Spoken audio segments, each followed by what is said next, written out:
keep going a little bit.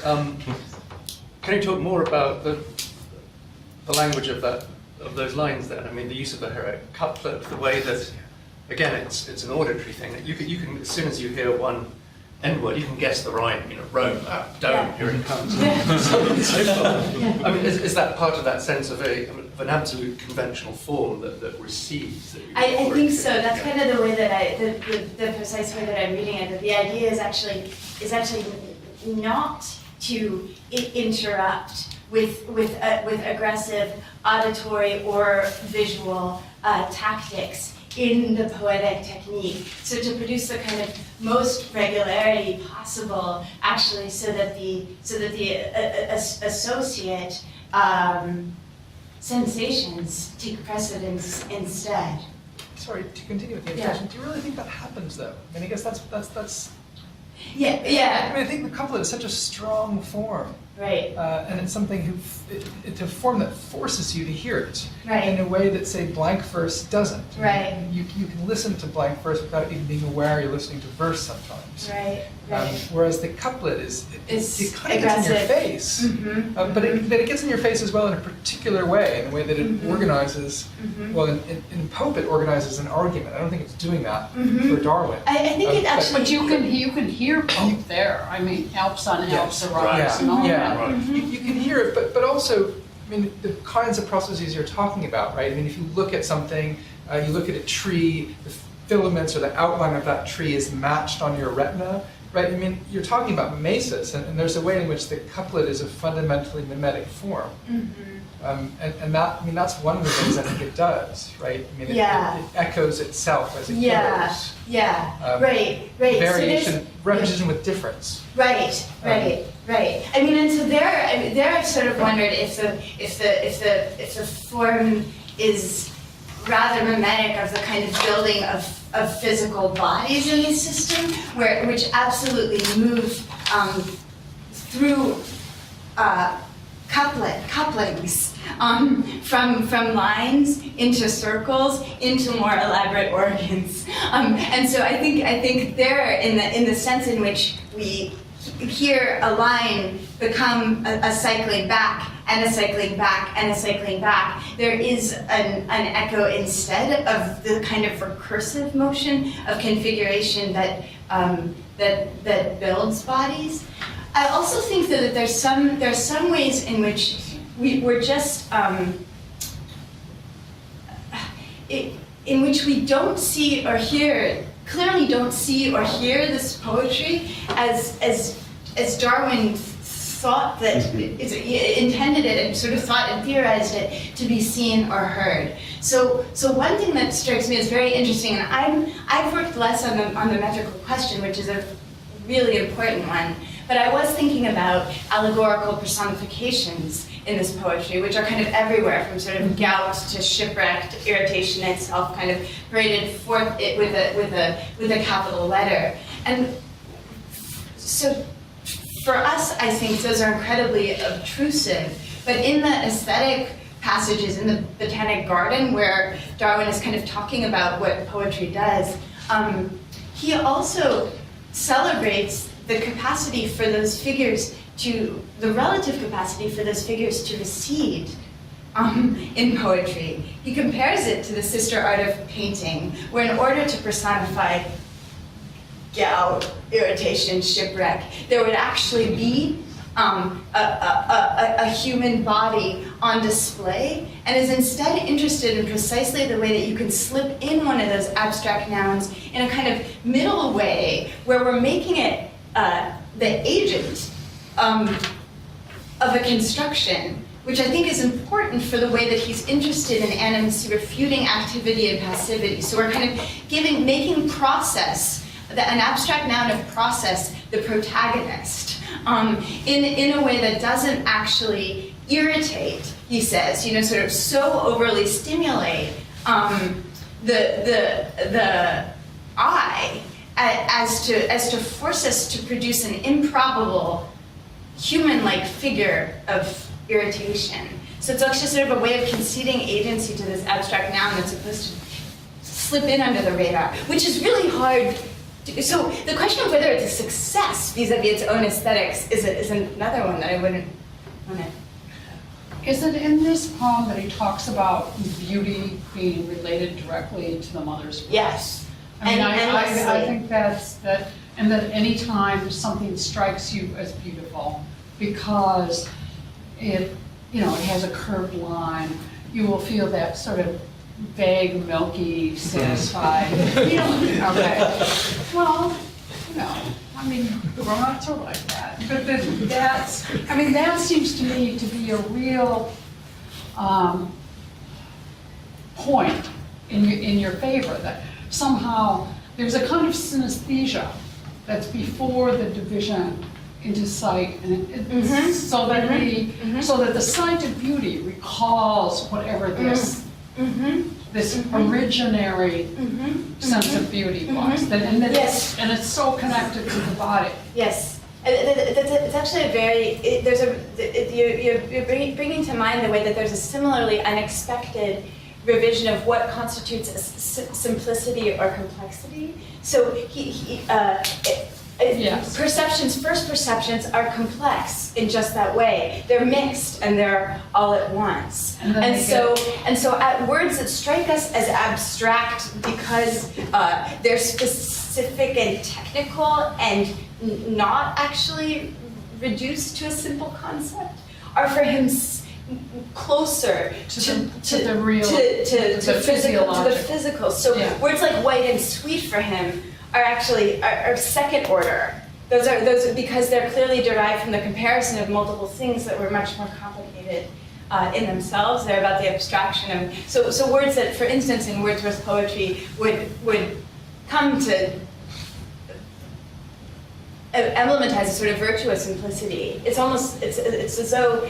as though these words like architraves and aisles that are operating spatially. This is the other thing, is that architecture. I forgot to say this. That's why architecture becomes a kind of paradigmatic scene of reading in this text. So the space of the text itself is called, the poem is called The Temple of Nature, and it's constructed as an architecture. And Martin Priestman's new book on Darwin is really good on this, about just how spatially we're supposed to, just how three-dimensionally we're supposed to conceive and enter this poem.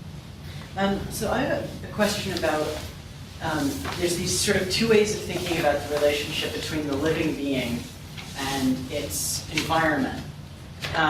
One where the living being is penetrated by its environment, and that's largely the way that we think now, and it's also sort of phobically anticipated in a way by ideas of sort of affective contagion, right? And then the other way is a more autopoetic model, where the living being sort of responds to its environment by drawing on its own internal resources, because it's totally separated. So like a really good example of that translated into social terms is Adam Smith's sympathy, where you can't feel what your brother is feeling on the rack. You have to call on your own imagined experiences. So vision gets to work as a kind of prophylactic for Adam Smith. It's this way of having access to the environment without actually being touched by it.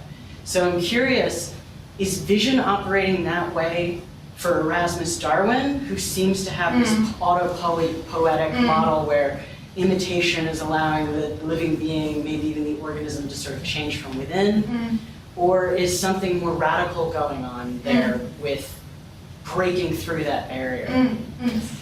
So that's a terrific question, and one that I think is played out in the period, just in terms of the kind of strong form organicism that Kant theorizes, which is indeed the origin of more contemporary theories of autopoiesis, frequently kind of call back to the organism as self-generating cause and effect of itself. Yep. And a big part of my work has been to just sort of pluralize the set of options available for theorizing life and form. And in particular, I'm interested in a set of theories that are epigenetic, without being autogenetic or autopoetic, so are still really invested in form as a production that is occurring in the present time, as opposed to a kind of preformist account of formation as under prior control and transmitted from a deep history. But managed to construe that actually as answer the question of then why morphology and why this morphology and why development by looking to the forces in the social surround. And in everything from the kind of material, immediate amniotic material surround. So Darwin's really good at staging this whole set of interactive absorptions of particles that then change its body. And if you have a new body shape, then you want a different particle, and so you eat that particle. This sort of builds up into situations of social mimesis and sympathy. That organism doesn't really stop it doesn't stop developing. This sort of is a continuum right into social learning, sympathy, etc. To answer your question about the way that that sensation functions and whether it sort of helps to insulate or produce an image of the other that's really a kind of virtual production of the self, or to render the self kind of penetrable to the other. I really see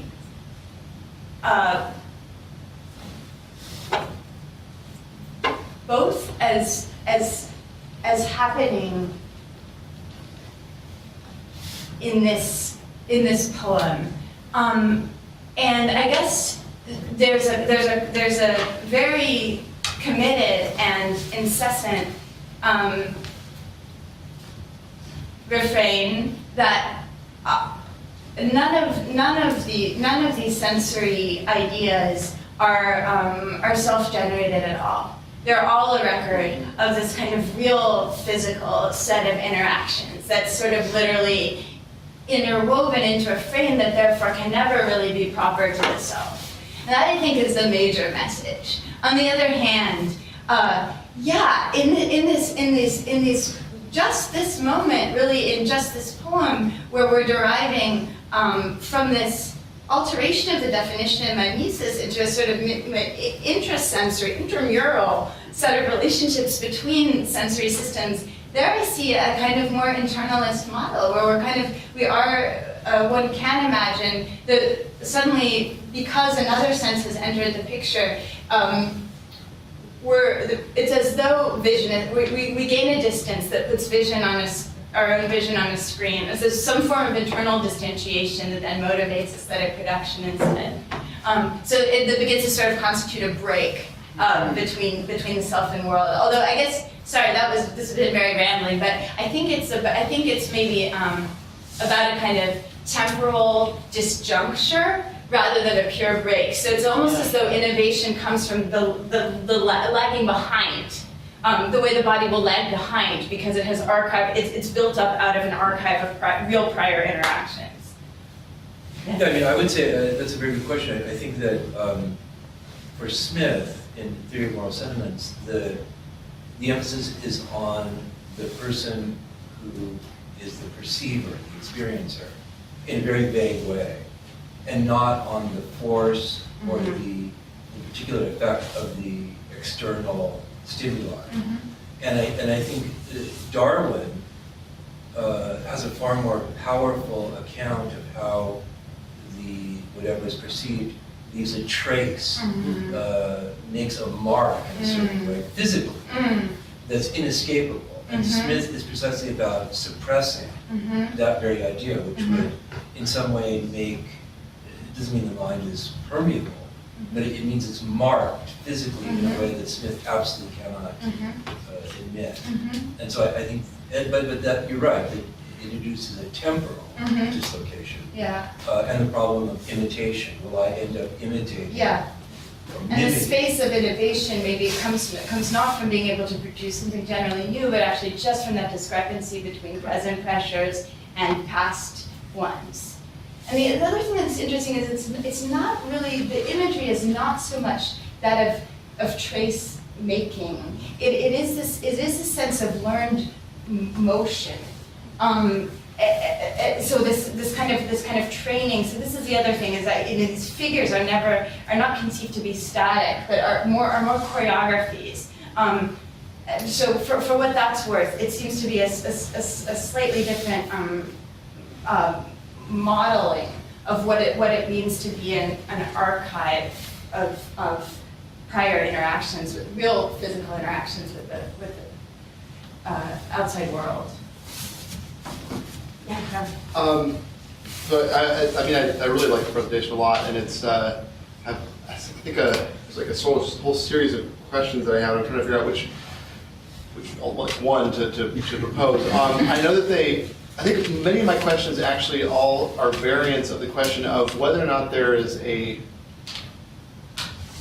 for Darwin, a rhetorical dimension to this material troping. In other words, Yeah. is there an addressee of this? Yeah. And Yeah. we could say that, well, there's a twisting here, but we call that like a trope, I think, if there's like an addressee. And so is there any, to what is the trope addressed? So that's I think the sort of the general question I have. Then this sort of one of the sub questions was, do you see? Somehow I thought of it in your discussion of the ways in which this sort of internal material troping then kind of leads us into processes of imitating others. Suddenly I thought of Wordsworth's Immortality Ode, in which he has a discussion of the child just imitating the little actor cons apart, Right. and then. So part of the weirdness of that ode is to say that, well, it's not actually for the child's sort of communion with nature that Wordsworth is thankful, but rather for the child's obstinate questionings and blank misgivings in the face. I mean, just like, so it's not that the child is sort of one with nature, but rather the child's like, yeah, I'm not sure this is all that there is. And I'm wondering, I mean, is there any, Wordsworth was a reader of Darwin to some extent, and is there some sort of, would you go so far as to say there's the Immortality Ode is somehow Darwin reflecting on this, on the fact that so you have obstinate questionings and blank misgivings. Those are things that you question. There's an audience, or there's even just yourself. So there's some sort of activity of questioning, of speaking as a syntax to the figure in some ways. That's, I guess, what I'm thinking. So I don't know. That was kind of a still begging question or questions.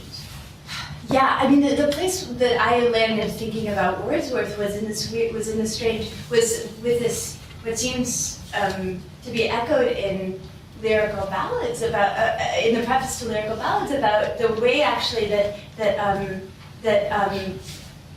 things pass silently out of mind, are reanimated through the poetry. So the sort of silently gone and the lapsed things actually seem to come back in this aesthetics.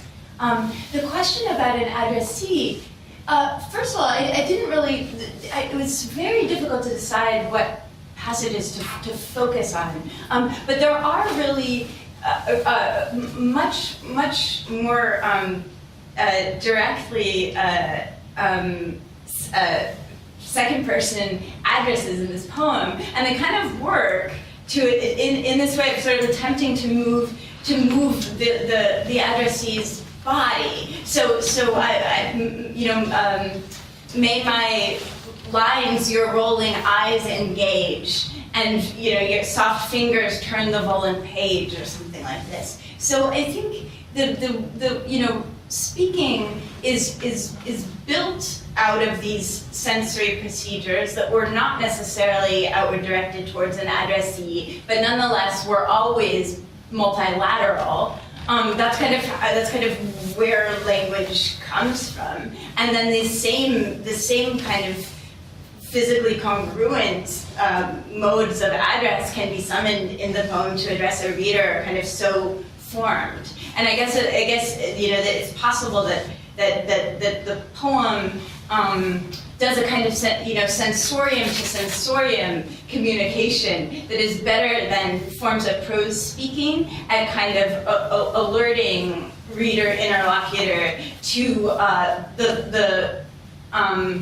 processes of ideation that happen through communication. Yeah, great paper. I was just to kind of tack on to the end of Rob's question about what's the syntax of these figures. And it makes me feel like I have to ask, could the syntax of these figures be paratactic? Like, because on one hand, maybe not, because there's this kind of archive that seems to insist on there being sort of this long memory. On the other hand, whenever you're talking about the possibility that maybe these figures don't fall into the sort of always ever repeating what was that Blake was kind of worried about.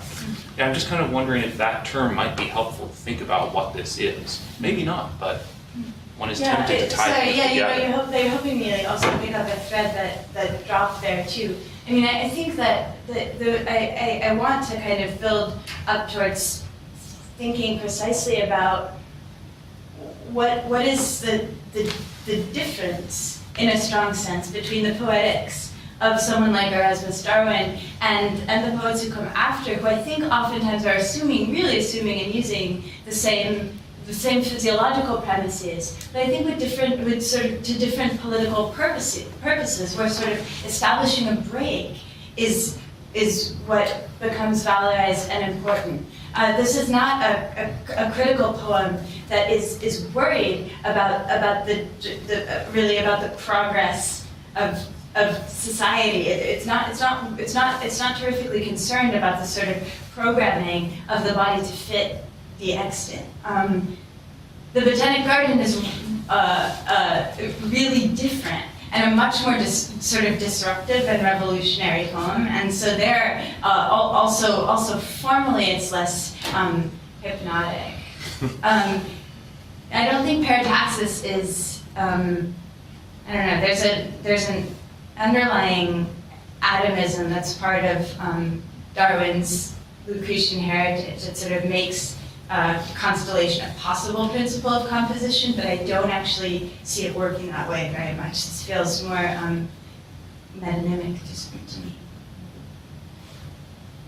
To me, the prose syntax of your first passage about the medulla from Zoonomia is Yeah. much thornier, and I wanted to advert to that. That verbiage is opaque in quite a different manner from the couplets, which are maybe opaque to modern taste, and opaque, in fact, in such a way that even Darwin can't have imagined that it would recede and open onto a view of body figuring. Right. And so you emphasize the repetition of the word figure Yeah. in that passage, and I just wanted to invite you to elaborate and perhaps discuss a bit the contrast between these two passages with what you presented us, but also say more of what you think about the repetition of that word in that passage. I guess I was just sort of generally really interested in the way that the figure kind of suddenly emerges there in a breach of decorum. I mean, it doesn't sound like the rest of Zoonomia to appeal to common sense with an exclamation point and to repeat the same word 12 times. I mean, there are certainly other insistent and emphatic moments. But I was interested, and the way I was trying to set it up and think about it this time was as a way of kind of solving a philosophical problem that is really becomes a hang-up of the book and in the thinking of life around a kind of action, passion, and spirit matter binaries. And that what Darwin really wants to get at is motion, and he wants to kind of define life in terms of motion. And that's a very different thing to do. Ultimately, it sort of brackets. It attenuates the question of whether life is an action or a passion, a power or a passivity. It's wanting to characterize it instead as a kind of third term that connects those things. And so I was interested in the foregrounding of figure as a kind of way around those binary causal structures vis-a-vis the problem of life.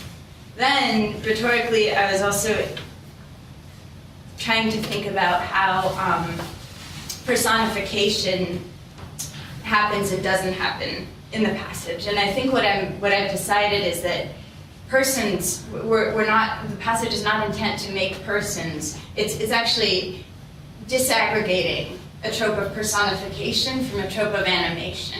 So it's alerting us to a zone where what is aimed at is animal life, short of particularly subjective or human life. And so that's the way that the spirit of animation, that's the body that emerges there, a kind of activated body for which frogs and snakes are analogs, that is between the spirit and the nervous system that we were given before. And so that was my thought, that it's trying to work animation without working personification, which would be important for the question of the laws of animate life. And so in that sense, maybe the idea takes form as a performance of figuration and parallels the verse passage in that sense. It's the process. Yeah. It's the process rather than the content of the verbal representation at that point that's speaking live, as it were. Yeah, I'll have to think about that because I hadn't at all. They're so different in what they're doing that I hadn't tried to. I mean, speaking of where the rhetoric goes, the prose passage is so where it goes is towards Gothic sensationalist novels. That's sort of where we are, and that is such a different place stylistically from from where the temple lands us in the place I was reading. Those Renaissance art. So I don't have a good answer for that, but I'll have to think about it. I just want, this is a sort of, it's sort of slowed down, so I'm throwing this is a sort of what about question, which I usually don't ask. But I remember Darwin, I haven't read Erasmus Darwin for a long, long time, but I remember really being fascinated with his school he proposed for natural daughters, women that didn't have, obviously daughters of people who had some substance class, but who didn't claim them as legitimate daughters. And so, it's this peculiar thing at this moment, so very different from the Austen household and everything else, to set up this school or to design a theory of education based on this kind of pupil. And that the curriculum for that school is very close to the curriculum that would come into being during the 19th century, our own, with for the first time you have English literature is part of the curriculum. You have Romance languages, modern European languages. So it's very interesting to me what he thinks he's doing with this kind of human material. I'm not equating it to your frog and snake, of course, but there is some way that it is sort of this squamous tissue. You don't know how it's connected to other things. Well, Anyway, when I read it, I was reading a whole different trajectory, but you've made me interested in it all over again. I would like to see what the hell he thinks he's doing in setting up this school. I just one thing to pick up on is that I sort of meant to say this, I didn't, is that this is didactic poetry. So the pedagogical project is the project of this. And one thing that I'm really interested is that insofar as the link between poetics and biopolitics has been theorized, it's been primarily under the aegis of lyric poetry, as we saw beautifully, Tim, this morning, or Sarah Geyer has also really eloquently done. And so this is begging a question of what does that intersection look like from a poetry that sort of overtly devotes itself to education, and so therefore doesn't necessarily have the same relationship of resistance or kind of paradoxical lyrical turning or a dialectical relationship to forms of knowledge power. Well, and what is he preparing them for? I mean, these are subjects for what form of government or what form of, that's what's so interesting to me. And I think it's a question one could ask of this entire project. For what kind of world is this subject suited? that's sort of implicit there. Well, Darwin's politics are very very pro-revolution. So he's radical, and sort of that's where he stands politically. But it is in this, the Lunar Society is a sort of interesting milieu where it's a sort of progressive industrialist Midlands Enlightenment, and there are ways in which the tactics of figuration also include labor politics. I mean, it's a complex politics in terms of his avowed politics. They're kind of Yeah, and revolution is always one way of getting, I mean, what is the future? What is going to be born through it? I mean, that's your sort of paratactics, right? Mm. What's on the other side is the question. It's just yeah. I mean, so, I don't think it's not going to operate through a paradigm of radical negation. right. Is the It's thing. not. You know, it's not going to work that's not so.